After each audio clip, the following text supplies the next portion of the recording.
Hello student, आज हम लोग केमिकल बॉन्डिंग में संकरण की अवधारणा पढ़ेंगे। संकरण होता क्या है? देखो, एक तो होता है सलजम वाला संकर, तो संकर मीन्स होता है भोले भगवान, और दूसरा होता है संकर लिखा है, तो इसका अर्थ होता है वर्ण, हाइब्रिड, है ना। इसका अर्थ होता है हाइब्रिड। तो संकरण की अवधारणा में हम लोग संयोजकता बंध सिद्धांत के अनुसार परमाणु में उपस्थित अयुग्मित इलेक्ट्रॉन अन्य परमाणु में अयुग्मित इलेक्ट्रॉन के सविभाजन से अतिव्यापन कर अणु बनाते हैं। अर्थात किसी परमाणु में अयुग्मित इलेक्ट्रॉनों की संख्या उस परमाणु की संयोजकता कहलाती है। अयुग्मित इलेक्ट्रॉन होगा, कक्षक खाली होगा, तभी दूसरे इलेक्ट्रॉनों के लिए स्थान उपलब्ध होगा। तो हम देखते हैं यहाँ पर बेरिलियम, बोरान और कार्बन कंसेप्ट में कि संयोजकता 0, 1 और 2 होनी चाहिए। इसकी संयोजकता क्या होनी चाहिए? संयोजकता 0,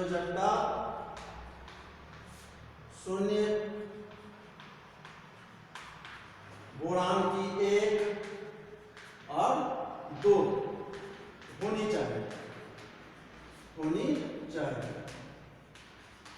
तो यहां हम देखते हैं बोरान के जो परमाणु क्रमांक होता है 4, बेरिलियम 4, तो 1s2 और 2s2, तो एक भी यहाँ पर खाली नहीं है। तो खाली नहीं है तो इसका मतलब है कि इसकी संयोजकता 0 होनी चाहिए। इसी तरह बोरान का 5 है, तो 1s2, 2s2 और 2p1, तो 2s ये संयोजी कोशिकाएं हम लोग लेते हैं। तो p में 3 ऑर्बिटल होता है, तो 1, इसकी संयोजकता क्या हो जाएगी? 1। और कार्बन की 6 दिया है, 1s2, 2s2 और 2p2। तो चूंकि संयोजी कोशिका ले रहे हैं, तो अयुग्मित इलेक्ट्रॉन गलत हो गया था। ये अयुग्मित इलेक्ट्रॉन, यहाँ अयुग्मित एक भी नहीं है, तो इसकी संयोजकता 0 हो जाएगी। यहाँ एक इलेक्ट्रॉन है तो इसकी संयोजकता 2, और इसमें 2 अयुग्मित इलेक्ट्रॉन है तो 2 होनी चाहिए। परंतु इनकी संयोजकता जो होती है, इसकी संयोजकता होती है आपका 2, इसके 3 और इसके 4 संयोजकता हो जाता है। समझ रहे हैं? तो ऐसा क्यों होता है? तो क्योंकि इसमें 2p कक्षक जो होता है वह रिक्त होता है। तो रिक्त होने के कारण एक इलेक्ट्रॉन p कक्षक में आ जाता है, 2 अयुग्मित इलेक्ट्रॉन हो जाते हैं। इसमें से एक इलेक्ट्रॉन यहाँ आ जाएगा तो अयुग्मित इलेक्ट्रॉनों की संख्या 3 हो जाएगी, वह संयोजकता हो जाएगा। इनमें से एक इलेक्ट्रॉन यहाँ आ जाएगा उत्तेजित अवस्था में, तो यहाँ पर 4 अयुग्मित इलेक्ट्रॉन हो जाएंगे, तो इसकी संयोजकता क्या हो जाएगी? 4 हो जाएगी। ठीक है, तो हम उत्तेजित अवस्था में देखते हैं बेरिलियम की। तो इसमें से 2p कक्षक जो होता है, यह दूसरे कोष में इलेक्ट्रॉन प्रवेश किया है, तो 2p रिक्त होता है। रिक्त, तो उत्तेजित अवस्था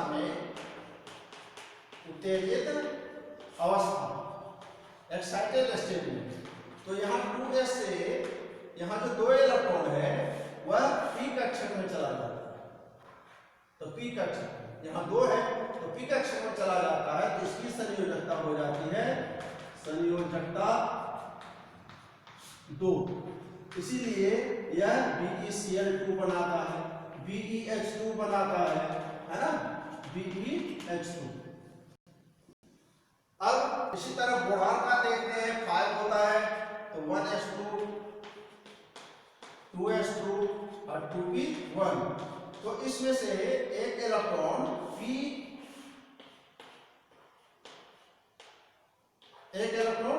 यहाँ से 2 इलेक्ट्रॉन है, तो एक इलेक्ट्रॉन यहाँ आ जाता है, तो कुल मिलाकर कितने हो गए? 3 हो गए।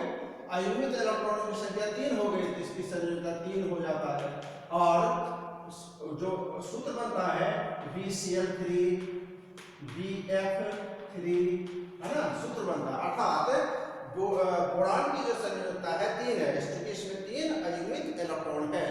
इसी तरह कार्बन की बात करते हैं C6 1s2 2s2 और 2p2। तो उत्तेजित अवस्था में उत्तेजित अवस्था, इसी तरह इसमें भी उत्तेजित अवस्था में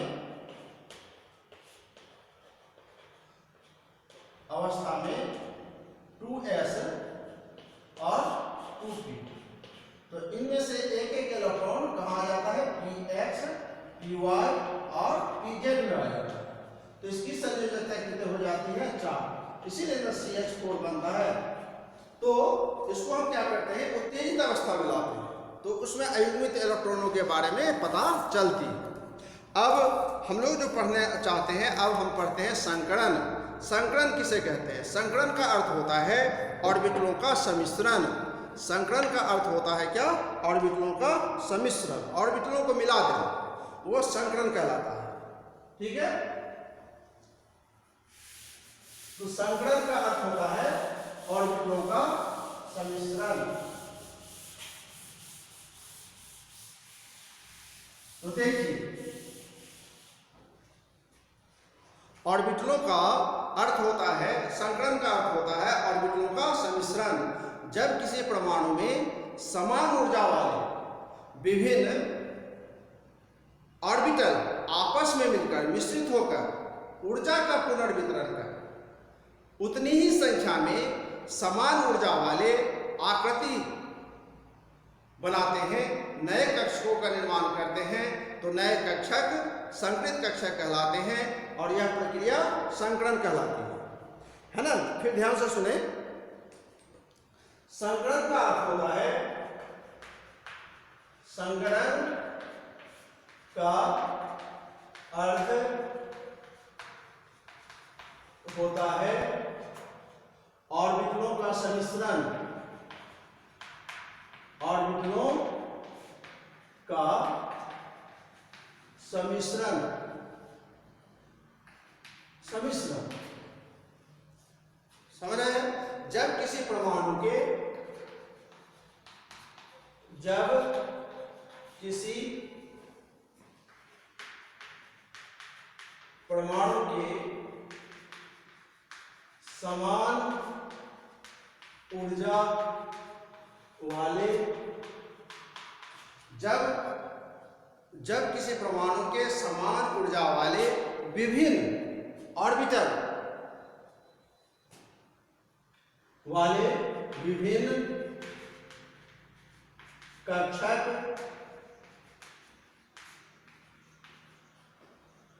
आपस में मिश्रित होकर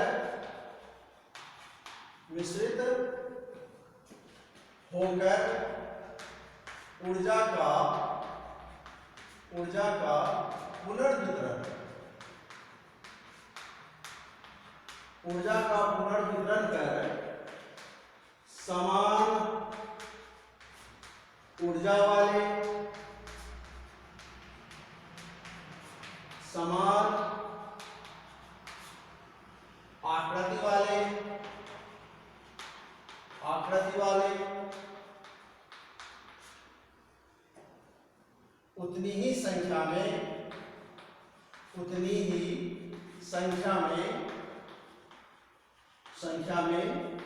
नए कक्षक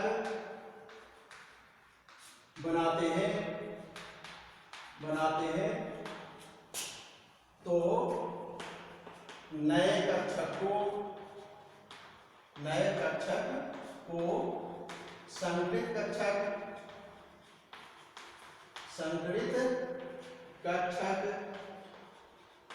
कहते हैं और यह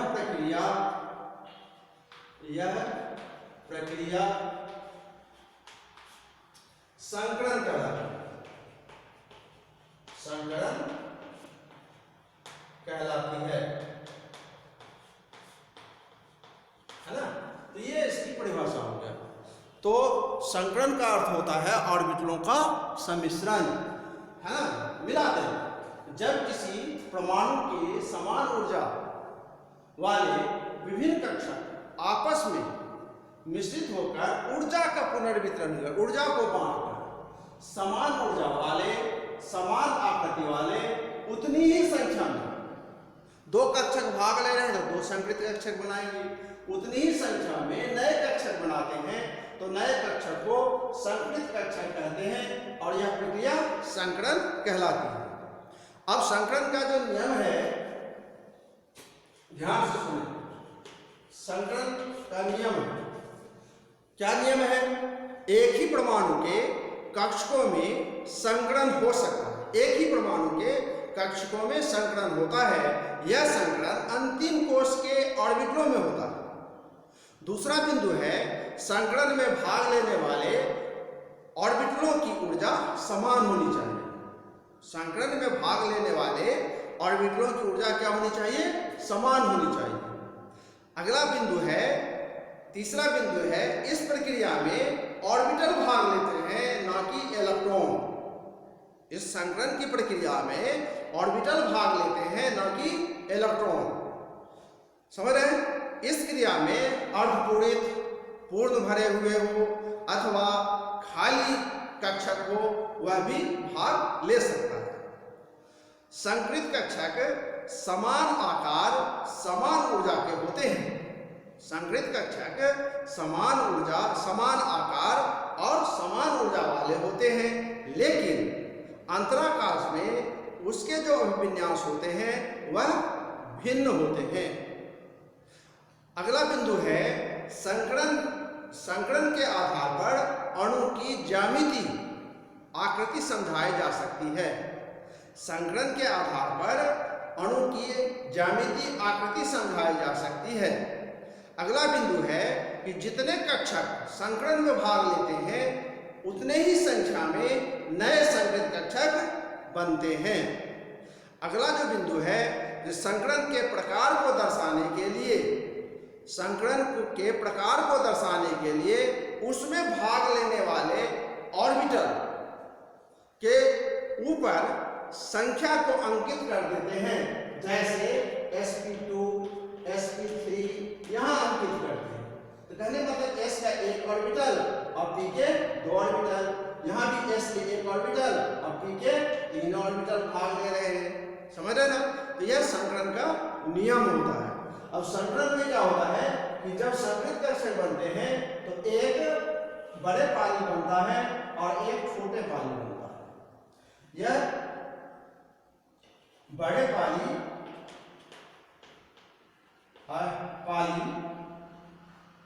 और यह छोटे पाली होता है, छोटे पाली होता है। यह बिग लॉब्स और इसे कहते हैं स्मॉल लॉब्स। ठीक है? तो इस तरह से जब संकृत कक्षक होता है, यह संकृत कक्षक, संकरित कक्षक। अब हम लोग संकरण के प्रकार को पढ़ते हैं। संकरण के प्रकार, तो संकरण के कई प्रकार होते हैं। sp संकरण होता है, sp2 संकरण होता है, sp3 संकरण होता है, sp3d संकरण होता है, sp3d2 संकरण होता है ना, sp3d3 संकरण होता है। तो यह सब आप लोग इस क्लास में आप पढ़ोगे। तो आज हम लोग संकरण के प्रकार में पढ़ते हैं, एक दो चीज पढ़ लेते हैं। तो संकरण के प्रकार में पहला sp संकरण। sp संकरण से मतलब होता है कि एक s कक्षक के और एक p कक्षक के ऑर्बिटल अतिव्यापन करता है तो दो sp संकृत कक्षक का निर्माण होता है। तो दो sp संकृत कक्षक का निर्माण होता है। यह दो दिशाओं में अभिविन्यासित होता है। दो दिशाओं में अभिविन्यासित होने के कारण यह इसकी संरचना रेखीय हो जाती है, रेखीय हो जाती है और बंधन का कोण 180 डिग्री का हो जाता है। अब है संकरण के प्रकार। तो पहला sp संकरण, sp संकरण। तो एक s कक्षक और एक p कक्षक आपस में मिलकर दो sp संकरित कक्षक बनाते हैं जो एक ही अक्ष पर विन्यासित होकर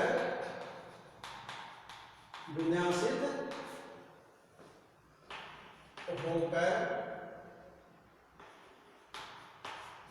180 डिग्री का कोण बनाता है और संरचना रेखीय होती है,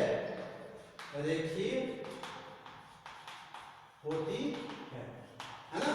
एक s कक्षक और एक p कक्षक आपस में मिलकर, आपस में मिश्रित होकर दो sp संकरित कक्षक बनाते हैं जो एक ही अक्ष पर विन्यासित होकर 180 डिग्री का कोण बनाता है और इसकी संरचना जो होती है वह रेखीय होती है।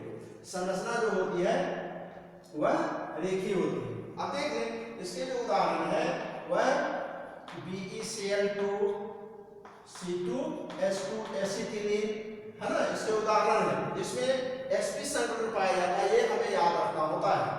जैसे s का एक ऑर्बिटल है ना। s का तो आप जानते हैं कि गोलाकार होता है s ऑर्बिटल, है ना। प्लस p कक्षक, p कक्षक है तो p कक्षक, तो दोनों चली मिल जाता है तो एक, देखिए एक बड़े पाली बन गया और एक छोटे पाली बन जाता है। एक बड़े पाली और एक छोटे पाली बनता है। ठीक इसी प्रकार एक बड़े पाली बनता है और एक छोटे पाली बनता है। तो यह दो हो गया ना, एक यहाँ sp हो गया संकरण या sp संकरण हो गया। तो इसके जो एक रेखीय होता है तो इसके जो बंधन कोण के जो मान होता है वह 180 डिग्री होता है और संरचना रेखीय बन जाता है। ठीक है, तो जहां भी sp संकरण होगा उसकी संरचना इस तरह से होगा। जहां भी sp संकरण होगा वहां पर संरचना क्या हो जाएगा, रेखीय बंधन कोण 180 डिग्री का हो जाता है। अब हम लोग देखते हैं उदाहरण के रूप में BeCl2 है, इसका हम पढ़ते हैं। ठीक है,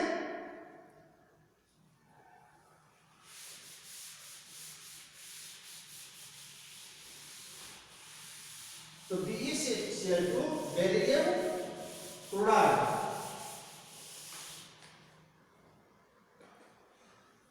तो BeCl2, तो देखिए ध्यान से देखिए सब में वही प्रक्रिया है, सब में जितने भी है वही प्रक्रिया है, वह ध्यान में रहेगा तो सब बन जाएगा। तो केंद्रीय परमाणु क्या हो जाएगा Be, तो B होगा तब कोण 1s2 2s2 और 2p रिक्त रहता है ना। थोड़े इलेक्ट्रॉन यह होता है संयोजी कोषीय होता है। तो मूल अवस्था इसे ग्राउंड स्टेट कहते हैं। तो ऐसी स्थिति में इसकी संयोजकता 0 हो जाती है ना। तो उत्तेजित अवस्था में सब में ऐसा प्रक्रिया है, आपको करना है उत्तेजित अवस्था में 2s से एक इलेक्ट्रॉन टूट के कहा जाता है p कक्षक में चला जाता है ना। तो यह s के एक और p के एक, तो यह हो जाएगा sp संकरण, इसको दिखा दूं। अब देखिए जहां इंड हो रहा है वहीं पर लाइन खींचे, मतलब दो कोष यहां नहीं खींच देना है या यहां नहीं खींचना, तो यह आपका गलत हो जाएगा। ठीक, अब BeCl2 है, तो BeCl2 अणु है, अणु BeCl2, तो क्लोरीन में अब देखिए क्लोरीन का जो इलेक्ट्रॉनिक विन्यास करते हैं Cl17 होता है, तो इसके लास्ट में होता है 3s2 3p5 3s2 3p5 होता है। तो P में 5 इलेक्ट्रॉन है, तो एक यह अयुग्मित इलेक्ट्रॉन है, अयुग्मित इलेक्ट्रॉन। यह अयुग्मित इलेक्ट्रॉन क्या होता है, इसके साथ कक्षक जो होता है इसके साथ अतिव्यापन करता है। तो कितने हो गए, दो sp संकरित कक्षक,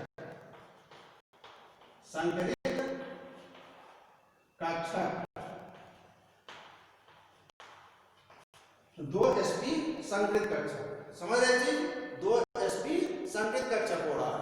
तो sp संकरित कक्षक Cl किस कक्षक में इलेक्ट्रॉन समाप्त हो रहा है, तो p कक्षक में समाप्त हो रहा है। तो p का आकार क्या होता है, डबल होता है, तो p का आकार डबल होता है। तो देखिए यहां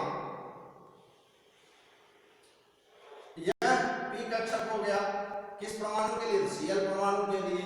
अब जो पढ़ चुके हैं आप, है ना, sp का आकृति होती है, दो बड़े पालियां होती हैं और दो छोटे पालियां होती हैं, दो बड़े पाली और दो छोटे पाली। यह आपका sp हो गया, यह sp हो गया। इसके साथ p दूसरे जो Cl परमाणु है वो अतिव्यापन करता है, यह p कक्षक हो गया, यह Cl परमाणु है तो अतिव्यापन करता है। तो यह चूंकि अक्षीय अतिव्यापन हो रहा है तो इसमें यह सीमा बंध बना है, इसमें यह सीमा बंध बनता है। यह Be अणु है ना, तो Be अणु है और यह p कक्षक है, क्लोरीन परमाणु है, Be परमाणु है और यह Cl है। तो इसमें जो इलेक्ट्रॉन आता है ये दोनों इलेक्ट्रॉन आ जा रहा है, तो इसकी संरचना बन जाती है Be Cl और Cl। तो यहाँ सीमा बॉन्ड बनता है और बंधन कोण का मान 180 डिग्री होता है और संरचना इसकी रेखीय हो जाती है। ठीक है, तो इसी तरह से आप इसका संकरण हम लोग पढ़ते हैं। ठीक, अब हम लोग देखते हैं कि C2H2 का बारे में पढ़ते हैं।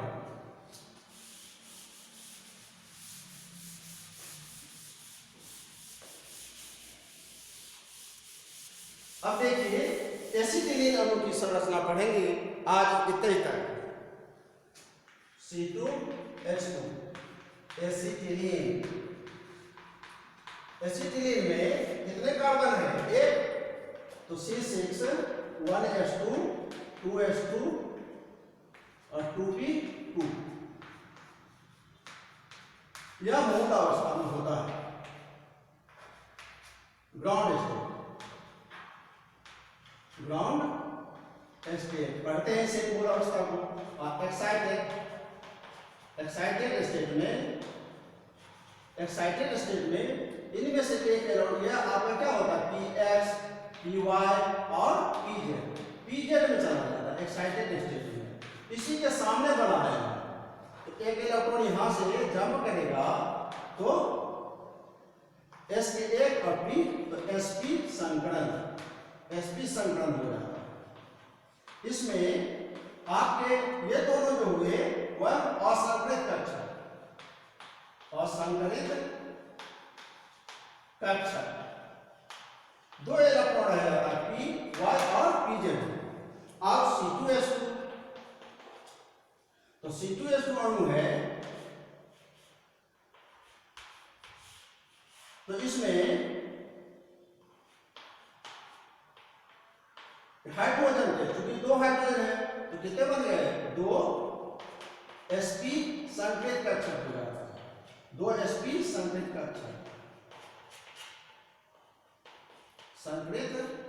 कक्षक, ठीक है। तो sp का आकृति आपने देख लिया है ना, sp का आकृति क्या होता है, हो रहा है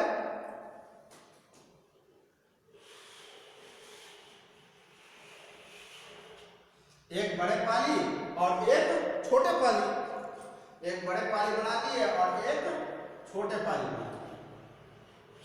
ठीक, यह sp हुआ, यह sp हुआ। किसके लिए बना है? कार्बन के लिए बना है। ठीक, और दूसरे कार्बन का भी ऐसे ही आकृति होगा, दूसरे कार्बन का भी ऐसे ही आकृति होगा, है ना। तो यह भी आपके sp और यह भी sp, यह दूसरे कार्बन के लिए हुआ। अक्षीय अतिव्यापन क्या है? तो सिग्मा बॉन्ड बना है ना। अब sp, अब हाइड्रोजन का है, दो हाइड्रोजन है, दोनों पर रहेगा s का अक्षय का हाइड्रोजन, तो सिग्मा बॉन्ड। इसी तरह है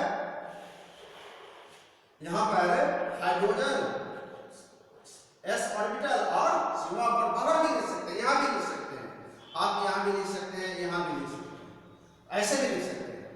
तो यह क्या देख रहे हैं? एक रेखांकन रहा, हाइड्रोजन, दो हाइड्रोजन है और दो कार्बन है, तो एक हाइड्रोजन sp के साथ अतिव्यापन करता है सिग्मा बॉन्ड, दूसरे कक्षक sp के साथ अतिव्यापन करता है सिग्मा बॉन्ड, दूसरे कार्बन के दूसरे sp कक्षक हाइड्रोजन के s कक्षक के साथ अतिव्यापन करता है तो सिग्मा बॉन्ड बनता है। अब है आपका यह py और pz, दो ऑर्बिटल है जो अतिव्यापन में असंकृत कक्षक रह गया है, तो असंकृत कक्षक रह गया है, तो यह आपका हो गया py। इसी तरह दूसरे कार्बन का भी होगा, है ना, तो यह क्या हो गया आपका py हो गया। तो यह इसमें अक्षीय अतिव्यापन करता है, यह पार्श्व अतिव्यापन करता है, तो यह पाई बॉन्ड बनता है। पार्श्व अतिव्यापन होता है तो क्या बनता है? Pi bond. ठीक इसी तरह से pz का भी ऑर्बिटल हो गया pz, तो pz में तो यह pz के साथ अतिव्यापन करता है तो पाई बॉन्ड बनता है, इसमें पार्श्व अतिव्यापन हो गया। तो इसकी संरचना क्या देखते हैं? H सिंगल बॉन्ड C और यहाँ पर triple bond C single bond H, तो बीच में जो होता है यह सिग्मा बॉन्ड होता है, ऊपर नीचे पाई बॉन्ड होता है, यहाँ सिग्मा बॉन्ड है, यहाँ सिग्मा बॉन्ड है। बंधन कोण जो है वह 180 डिग्री का होता है और रेखीय संरचना बनता है, रेखीय संरचना। ठीक है, तो इस तरह से एसिड की संरचना होती है। तो देखिए यहाँ सिग्मा बॉन्ड है, यहाँ सिग्मा बॉन्ड है, यहाँ सिग्मा बॉन्ड है, कितने सिग्मा बॉन्ड हो गए? 1 2 और 3। पाई बॉन्ड कहाँ बना है? ऊपर बना है और नीचे में पाई बॉन्ड बना है। इस तरह से इसकी संरचना एसिटिलीन की हो जाती है। ठीक है, अब जो हम लोग नेक्स्ट क्लास में पढ़ेंगे उसमें sp2 कक्षक पढ़ेंगे। sp2 में होता है BCl3, एथिलीन की संरचना पढ़ेंगे। ठीक है, आज इतने तक, थैंक यू।